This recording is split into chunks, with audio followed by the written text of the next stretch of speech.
Hi, everybody. Ooh, hi. Hello. Welcome. Hi. Hi, I'm Tema Steig. I'm the Executive Director of Women in Media. Thank you so much for joining us. And we are here to talk about the camaraderie film Moon that we produced over the summer.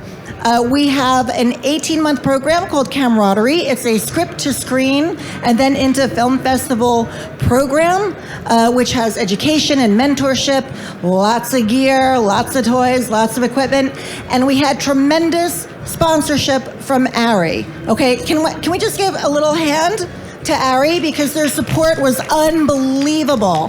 Without them, we could not have done our program.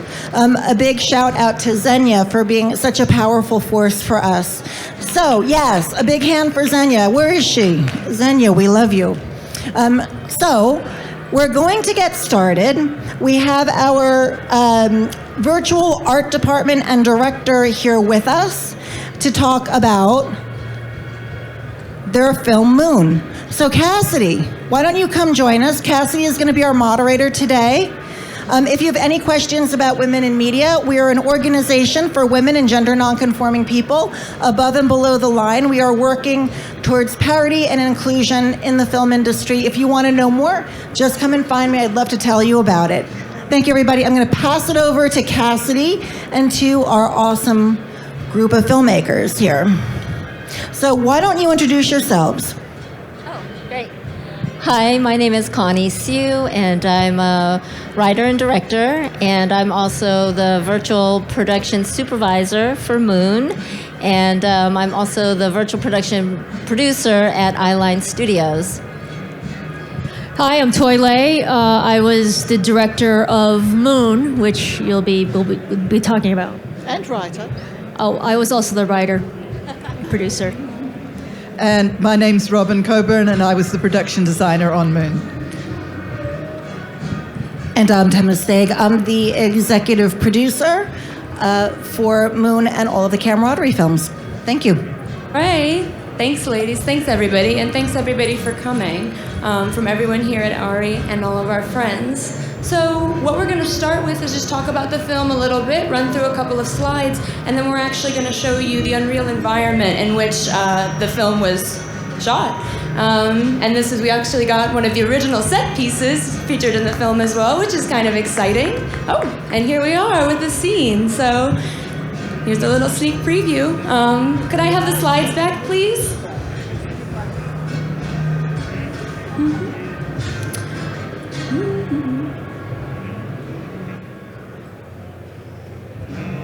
Hey, Matt. Can I have slides? Thanks. Okay, great. All right, so I'm just going to pop on through here. You guys have a mic, and I'd love if you guys could tell us a little bit about Moon for those who haven't seen it. All right, so we're going to just pop through this these images that we pulled through to give you an introduction of what's going on. As we stated, Moon is a film that was produced by Women in Media, the Camaraderie family, and we started here with the production design. So I'm going to pass it on to Robin, who's going to talk about it real quick. Thank you. What I'd like to say at this point is that it started with research, as everything always does, and these are actually some images of golf courses that I was using for the feeling of this moon, because it's not necessarily the real moon, but it's a moon that's in our characters' heart and soul. And go ahead, keep sliding. And we also looked at real moon rocks. That's a moon rock that came back from Apollo 11, I believe. And then we got this moon package from Quixel and put it into the Unreal environment and used the Unreal environment as a design tool. We played with these rocks in situ of the Unreal environment that had been created as a visualization. And you can see there, those small rocks that are close to the two figures ended up being turned into three-dimensional real rocks on the stage. And Connie's going to talk in a minute about the change in our workflow with Unreal when we had to change how we were going to shoot it. And I used screenshots to hand off the designs of the rocks to the fabulous artists and artisans at Television City, who created three-dimensional moon rocks. And there's the set with the green screen, and there's Wilfred, because he was a big part of it. These rocks had to be walked on and interacted with by the characters, which is why we wanted actual rocks rather than just, green boxes, as it were.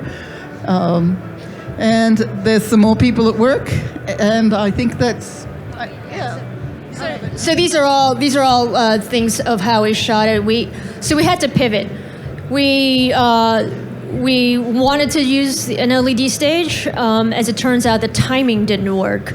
We had sponsorship, thank you to Tema and her group who got sponsorship for it, but the timing didn't work out, so we had to pivot to green screen, but we still wanted to use our Unreal environment. We thought that would still be the best option to do the compositing with. So keep going. Yeah. Okay. So just to backtrack a little bit, if you could go back to the next one. Sorry. Forward. Sorry. Okay, stop. Okay, so originally Moon was set to shoot on an LED panel, and we were building all of the environments in Unreal. And so we downloaded the Earth model from NASA, and we downloaded the Moon model from NASA, and we were building everything in Unreal with the plan to shoot on an LED stage. And midway through production, pre-production, we were informed that Moon was going to be shot on green screen. But I think the key thing to think about here is that since we built everything in Unreal, we were able to use those assets for previs and for layout, and then also we were able to use those same assets. We moved them through the pipeline and kept refining them, and we're using them in post-production. So all of the comping is done with the assets that we built in Unreal. And so even though we had to pivot, we didn't have to rebuild all of our digital assets, so we used them through. And the thing I wanted to point out here is just, even though when we switched, then we really had to keep track of our lighting. So we were shooting balls and charts. We had to add markers into the scene.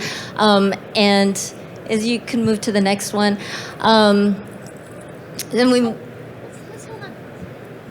Did you want to say something? Yeah. I'm sorry, I'm going to take this away for... I just wanted to point out the production team. Those are the two Tema, you see there, and Allison.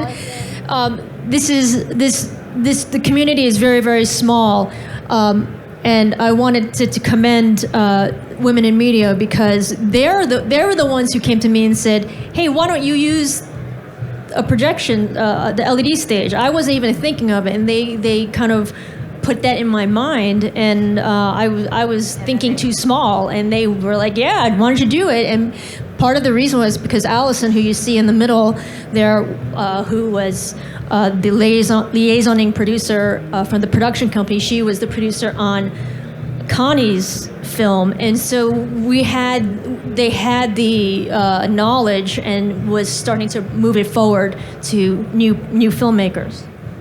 Right. So now we're going to switch over and we're going to talk about Jeffrey. So Jeffrey is a film that we shot on an LED screen, and we used ARRI cameras and the Unreal Engine. And so Allison was the producer on Jeffrey, and so when Allison was producing Toy's film, she called me and said, "Hey, can you come on board as the virtual production supervisor?" And so that's how we started working in Unreal. So I'm going to just, if you could flip through these scenes. So these scenes are scenes that we shot with the ARRI. They're straight out of the camera. There's no compositing. We haven't done any color correction on them yet. And I just wanted to show these images because we shot this on an LED screen in camera using the ARRI. And so I just think that the images came out so beautiful, and we haven't even color corrected or done any visual effects on them yet. So this is straight out of the camera. So I wanted to show these to show, the work that we did with ARRI. And then I'm going to talk a little bit about the making of and how we put this together. I think one of the key things is just when you're working in virtual production, the key thing is to do planning because you're moving a lot of the things that you're doing in post-production to pre-production. So you're building all of your assets, you're building all of your worlds, and it's really important to plan that out because we're not fixing things in post. So the key thing here, we storyboarded everything, we pre-visualized everything. I did a lot of work with our production designer where we were pulling a lot of references to think about the lighting, not only the set design, but how the light was going to interact in the world. So I worked with the DP and the production designer and the visual effects supervisor in pre-production. So if you go back, so so the lighting, we kind of worked out what kind of lighting, how we wanted the light to interact in Unreal. If you go to the next slide, and how the set was going to look. You could go to the next one. And then my set designer has an architecture background. So he did the original design in SketchUp, and then we rendered the images, and then we moved everything into Unreal. And so from SketchUp, past that, we worked only in Unreal and designing the stage. And one of the key things, if you could go back to, one of the key things that we wanted to do with this space was it was a small, intimate space, but we wanted the characters to be able to walk in and out of the door. And so it meant that we had to integrate a physical, practical door into the virtual world. And so we went back and forth with the actual build company that was designing the door and painting the door. And there was a lot of interaction between the production visual effects company and the practical set design company that was actually building the practical sets. So we pulled all the paint colors, all the RGB colors, and gave that to the digital team. They rendered things out, and then the actual company, they matched what we did in the virtual world. So basically, like the moon rocks, where exactly. the actual physical rocks were built from the fake rocks. Yeah, so it's very similar to what we did in Moon, which is we looked at practical elements, rocks, we designed them in Unreal, and then from Unreal we sent that to the fabricators. So everything was a continuous communication between the digital and the practical teams. And so this is a shot from the camera. This is a screenshot of the room, the final room. And if you go to the next one, this is the stage that we used. So we worked with Lex Machina, and we worked in their downtown office. So that's their demo stage. And this is the camera setup that we used. And then here are some of the images from the scene. And you can see the background and how it integrates with the physical assets. Go back to the other one. Go back to the other one. And just pointing out, that's Toy, who's in my movie. And these are actually just screenshots from the Airy. And then I wanted to just talk a little bit about the set design if you're not building things from scratch. So this is a set that we purchased from the marketplace, and the visual effects team did all the lighting, recolored and retextured everything. And you can flip. So this is the Unreal Engine and how we did all the lighting. This is the lighting setup on set through the camera lens, how we set up the actors. This is our camera. And then we just wanted to show a couple of images from Jeffrey, which we shot all on LED panels in camera, and Moon, which we used the Unreal environment, but we shot on green screen and then composited everything in post. So this is a shot from Jeffrey and from Moon, and then there's one more and another Jeffrey shot and Moon. So that's it. That's it for the slides. Or do you want to wait for the videos later? We can do the videos later. I think if people have questions, we can do Q&A, and then at the end, if you want to show the clips from Moon or the clips from Jeffrey, we can play that.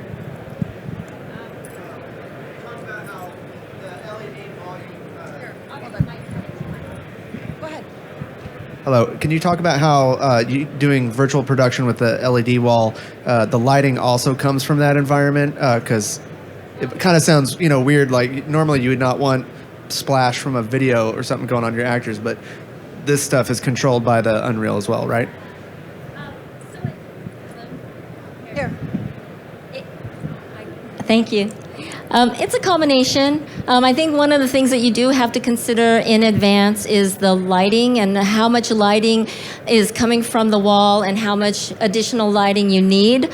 There was a lot of pre-planning with the DP and the visual effects team on setting up some light that was baked in and some light that was we wanted to move throughout the scene, so it's dynamic. And the lighting was interesting because, as you know, like the panels have a certain color space, so it's going to change the color of your actors. It's not as natural lighting as you might want. So that's one of the things that you just have to think about. And we were trying to light the actors as much as possible with the LED wall. So this scene, the one with the ballroom, it's lit from the back and it's lit from the top. But one of the things that we did realize is that we also needed a key light coming from the front. And so we added a key light. So you'll see in this where the background is lit, and she has a nice highlight that's coming from the windows, but then there's a key light in front of her as well. Because if we turn off these lights right now and you took a picture of our faces, this is all backlit, so our faces would be completely dark. So it's a really good example of why you would need a key light.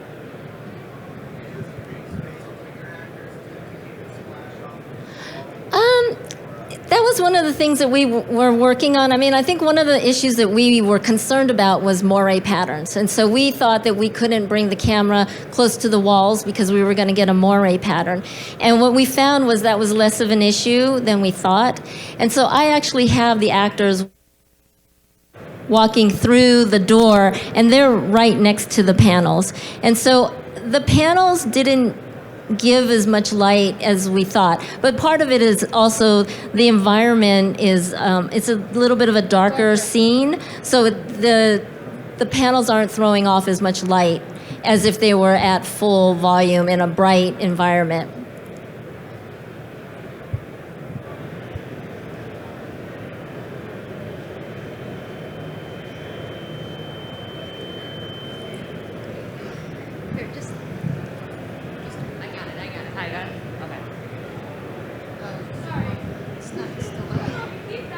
Okay.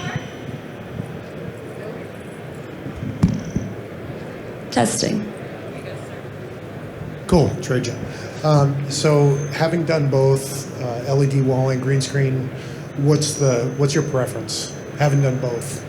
Is that for just for the team?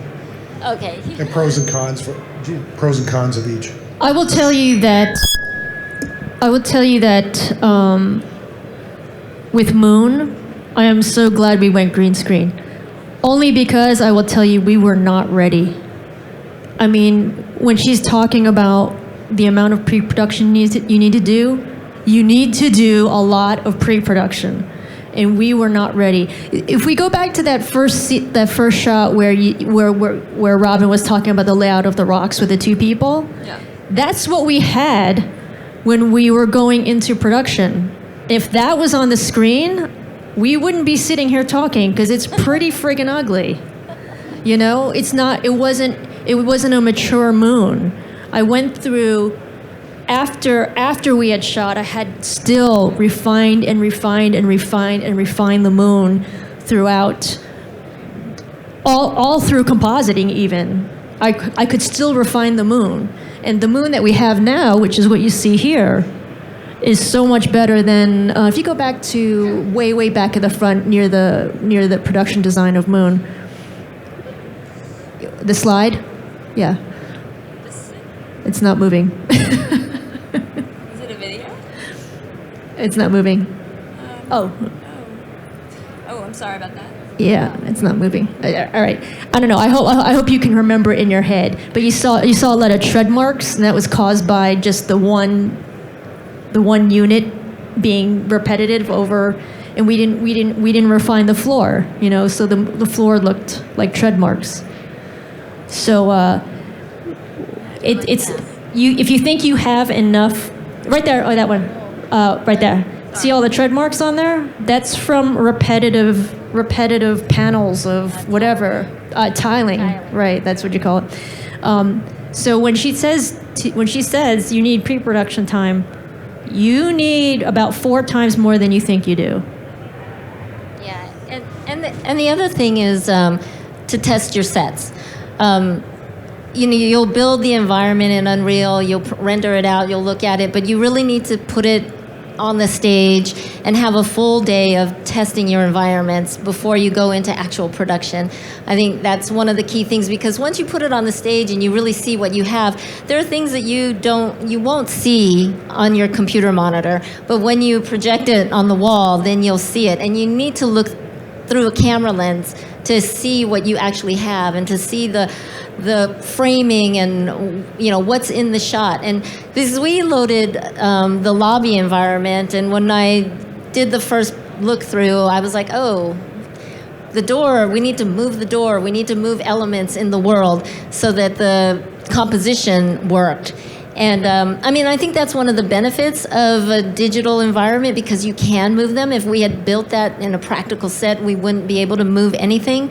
And so having that in a digital world, when I saw it, I knew, like, okay, we need to move elements. And so we went back, we moved doors around, and we readjusted things. So I think that was the key thing about having enough pre-production time and doing all of the planning and pre-vising your scenes.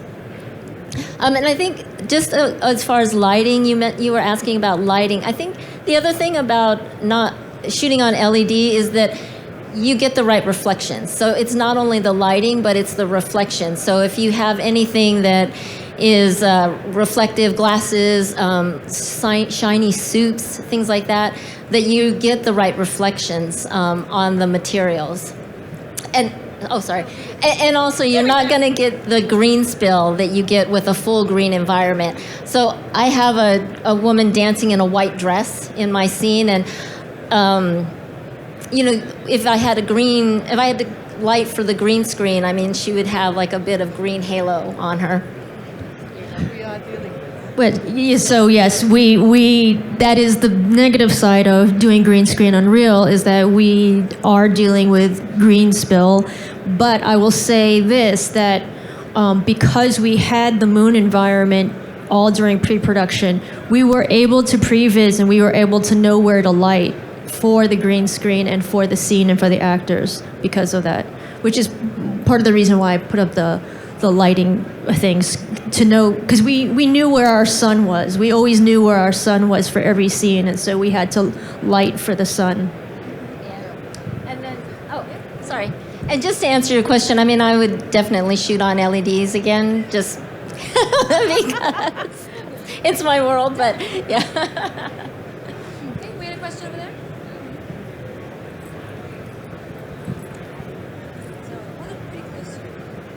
Okay. Questions for art department. I'm a little more curious about the pipeline that was brought up earlier, where you took from previs to the physical world and back again, and then a reintegration. And I'm just curious to know how was that like a mature pipeline already made that other people had developed, or was that something that you had customized? That's probably more for Connie, actually. But what I will say is that we had started with the intention of having the whole environment ready, as Toy just said, but what we had was an environment that had way too much stuff in it. And the great thing about sitting down via Zoom, by the way, with Jim with his screen open and saying, take those away, take that away, and zoop, it's gone. And then playing with the individual rocks, spinning them, stretching them, turning them upside down, zooming in on the textures. And then it was like, for me, I can't do it. I don't know how to do Unreal. That's why I'm going to hand the microphone back to Connie any second. But what I know is that there are these people that do know how to do it, that are fantastic collaborators, that are ready to use the tools and bring up the vision that I had and that Toy and I had talked about together as an overarching thing. And then by changing the workflow into making it all in post, we all got to kind of, in a way, heave a sigh of relief because we weren't in so much of a rush, at least not at first. Of course, there's always a deadline you have to reach eventually. But now I'm going to hand this to Connie to answer your question with more sanity. I think he's talking about the physical to real. Right. So on Jeffrey, I had a production designer who did all the design work in SketchUp.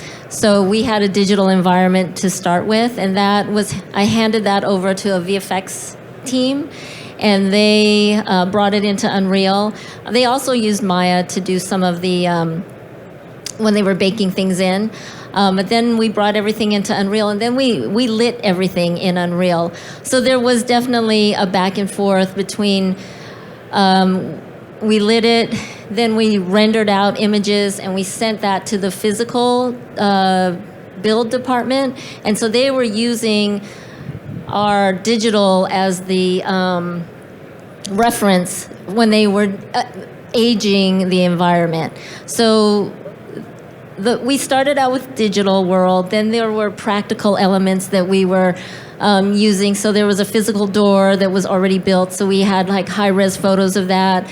There was like actual paint colors that we were using that have RGB equivalent numbers. And so all that information was sent to the digital department, and so they were reproducing the exact door that we had in the physical world. And they were replicating the exact paint colors. But as you know, when you're showing something on a LED wall and it's physical, they're not going to match. And so then they were rendering out their digital world, and it went back to the paint department to match it. And one of the reasons why we needed to have both the physical door and the real door, and they needed to be exactly the same, is when we flipped the world. So when we were shooting in one direction and we wanted to shoot the other direction, we rotated the world on the environment. But that meant the door was moving. And so what we used as a physical door was now needed to be a virtual version of it. So it required a lot of pre-planning as far as like just laying out the world and then how we were going to rotate the world when we were shooting. Can I add something real quick? I also wanted to add that we had some constructed sets on Moon as well, outside of the Moon, that the art director used SketchUp to create beautiful renderings after I handed her a napkin drawing that was scribble. So I did. The bench is one of them. Well, the bench is one of them, but actually, no, I drew the working drawings for the bench because I mean it's a box. So yeah, to answer your question, is that it's the same thing but a little bit reverse. Like in art department, I'm a production designer and art director by trade, and I came from a scenic art background. So you still need drafting in order to build anything, right? And you still need color chips. You still need all that reference in order to make something real, other than the backgrounds, right?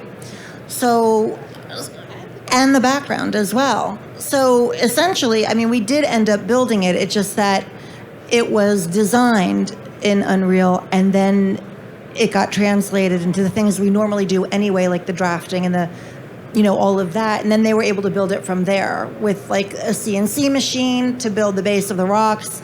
They have scenic artists who put the foam on the base, who carved it, and we had a whole program where people came in, our members came in and learned how to build a lot of this stuff, this real hands-on three-dimensional building of the items that were not, in the green screen world.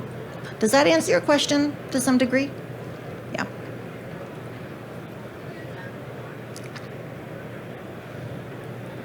Yeah.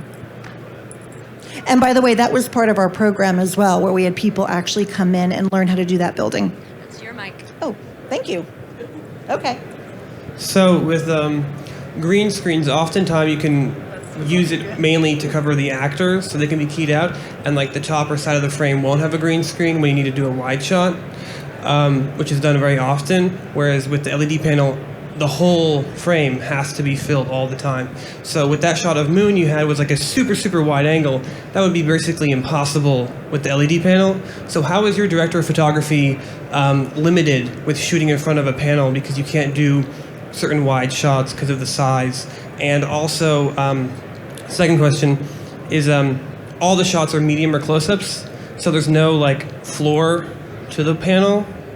You know what I'm talking about? Oh, on so, my like, film? Yeah, on Oh, Jeffrey, the LED panel, because there's no like integration. Oh, yeah, it's hard to actually- do. So how was that? Maybe, I don't know if we're going to play it if there's a clip of it, but we did integrate the floor. So you, there's the floor, and then it leads into the environment. And so that was one of the key things that the digital team, we just worked very diligently to like match the carpet to the wall and have that as a pretty seamless match. So I don't know, I don't think it's in one of the, it might be in the clip that you'll see the floor. I'm not sure if I cut it in there, but there is a scene where we integrate the floor. And then the other thing about like distance, so that's the thing about if it's a digital environment. So if you have your world here and you want to move it, like if the character is here and you want to move the world back, you can move the world back so that it looks like it's in the distance. So then, like the cameras are almost in the same position. The camera's most in of the the time. same position and we move the world. So I don't know. I mean, you can play the Jeffrey clip. I'm not sure if it's. I think you have to. I trimmed it. Oh, well, let's see. The second clip. So, yeah.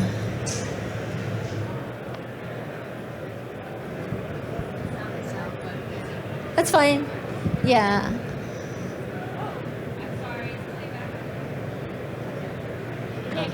Oh, I had one more question. Yeah. Go ahead. How can we watch Moon and Jeffrey? Moon maybe being in festivals, but also Jeffrey's a previous film, so just both of them. I have a channel, so it's I can give it to Cassidy later, and she can send it out. But it's Jeffrey Virtual Production Film on YouTube, so it has clips. We're still in production, so there's clips of what we shot, and there's interviews with the VFX soup and DP. So that's on YouTube. Yeah, Moon is going to festival first before I release it. That we are hoping for a September release, and then after that, whatever. But you can follow us on Insta, Moon the Film. Open up your phones right now. Just kidding. Yeah, there you go. Beautiful, huh?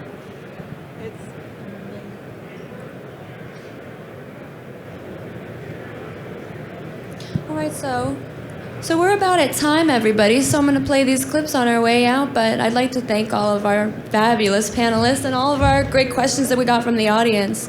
So we've got our plugs, please. Yeah. Please feel free to sit on the bench and take a selfie of yourself. Yeah, come on up. On the moon. Yeah.